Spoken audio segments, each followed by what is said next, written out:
One of the more famous places to spend the night was at the Bates Motel, made famous in the Alfred Hitchcock movie Psycho.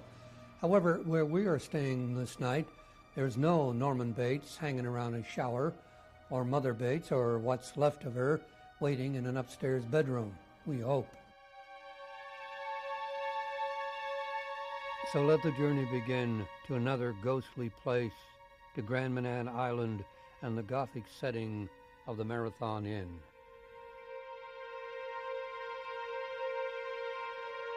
Back in 1898, Captain James Pettis, who built and operated the Marathon Inn, sat down with a few of his old cronies for a hand of poker. Luck was on his side, or something was. Old Captain Pettis put down a royal flush in spades and won the deed to Marble Ridge Inn and some other things he didn't count on.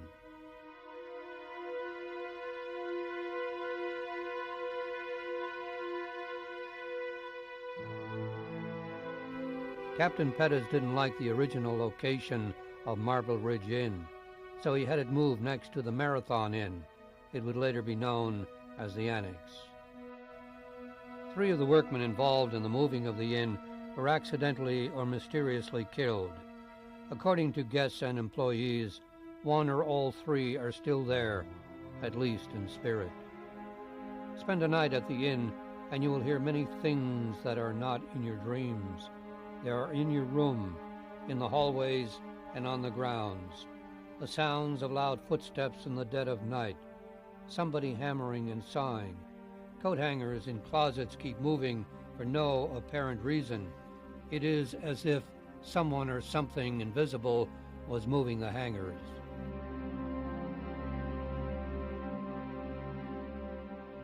And if that wasn't enough to drive you into the black night, the lights in many of the guest rooms were mysteriously turned on and off. When checked by employees and guests, there was no prankster caught.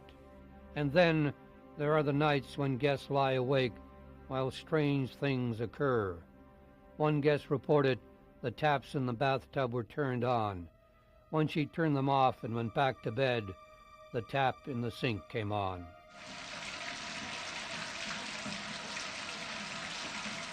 And one late evening, a guest returning to her room on the 3rd floor felt she wasn't alone. When she turned, she saw a young man following her.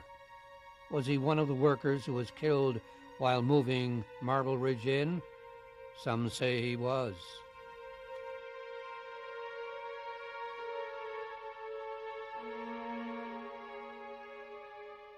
Ghosts are most particular. They will not reveal themselves to just anyone. They will, if they select you, however, forewarn you that they are close by. You may feel a sweep of cold air across your face in bed, or as some others have experienced, a force of energy.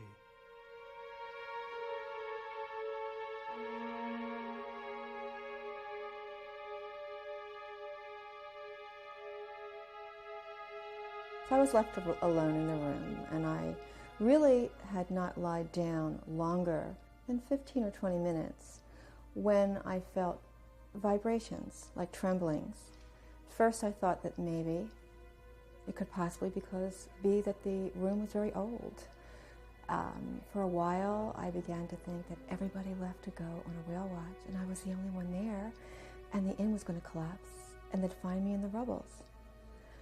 And I just sort of went off to sleep a little bit, but I would be awakened by the trembles.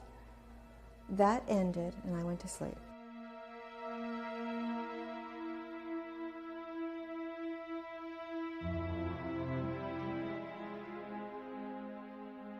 And then the windows started to shudder, as if someone were angry and were trying to let you know that they were angry, that you were responding to maybe something that was going on. And that's the last time, which was last night.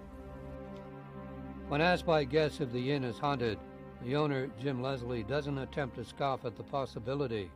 He will tell guests what others have experienced during the night.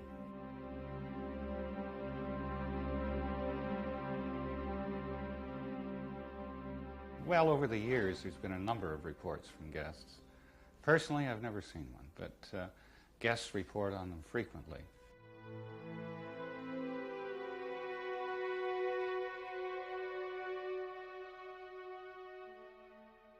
When one finally leaves Grand Manan Island and the Marathon Inn, a feeling of relief comes over you.